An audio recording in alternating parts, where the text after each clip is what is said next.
Assalamualaikum warahmatullahi wabarakatuh. Waalaikumsalam warahmatullahi wabarakatuh. Perkenalkan, nama saya Abdullah. Di sini saya akan memberikan materi atau menjelaskan materi tentang makbul statistik ekonomi. Yaitu materinya adalah teori himpunan. Apa itu teori himpunan? Teori himpunan itu adalah sudah pernah mendengar teori himpunan? Ya, sedikit banyak sudah, tapi kurang paham. Oh, siap. Teori himpunan adalah teori yang mengenai perkumpulan objek-objek abstrak. Teori himpunan biasanya dipelajari sebagai salah satu bentuk, yaitu ada teori himpunan naif dan teori himpunan aksiomatik. Yang mendasarkan teori himpunan adalah pada istilah-istilah dan relasi yang tak didefinisikan, serta aksioma-aksioma yang nantinya akan membangun keseluruhan teori himpunan. Jadi studi modern tentang teori himpunan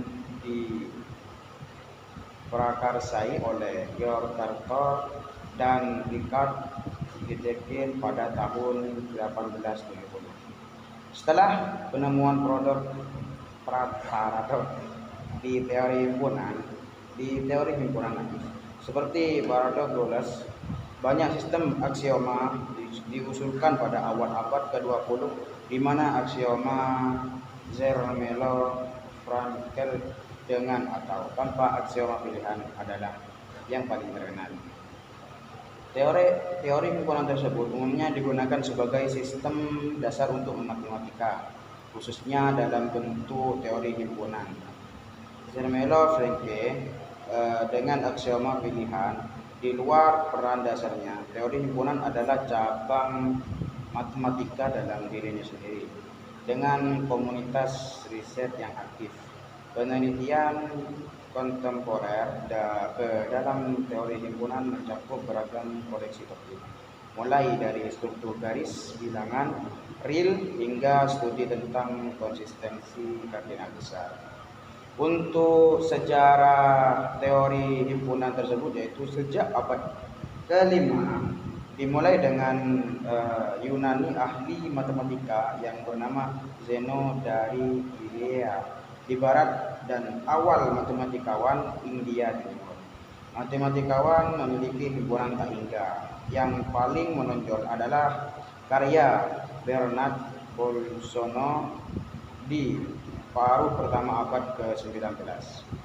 Pemahaman modern tentang ketidakbatasan dimulai pada tahun 1870 sampai 1874 dan dimodifikasi oleh karya aktor di analisis real. Pertemuan tahun 1872 antara Cantor dan Richard Dedekind mempengaruhi pemikiran Cantor, berpuncak pada masalah Cantor tahun 1874. Gelombang kegembiraan berikut dalam teori himpunan muncul sekitar tahun 1900 ketika diketemukan bahwa beberapa investasi teori himpunan Cantoria menimbulkan beberapa kontradiksi, disebut antinomo atau paradoks. Bertrand Russell dan Zermelo secara independen menemukan paradoks paling sederhana dan paling terkenal, yang sekarang disebut paradoks Russell.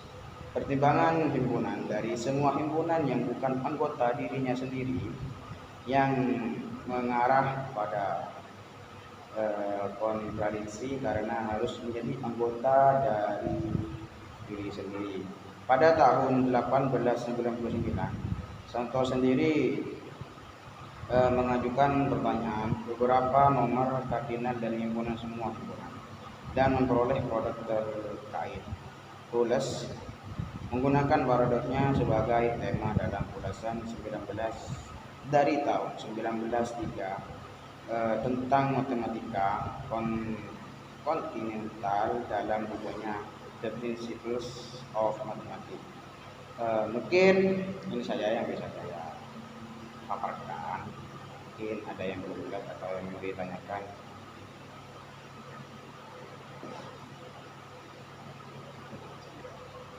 Sudah paham? Oke. Mungkin itu saja dari saya. Kurang lebihnya maaf. Saya akhiri. Wassalamualaikum warahmatullahi wabarakatuh. Waalaikumsalam warahmatullahi wabarakatuh.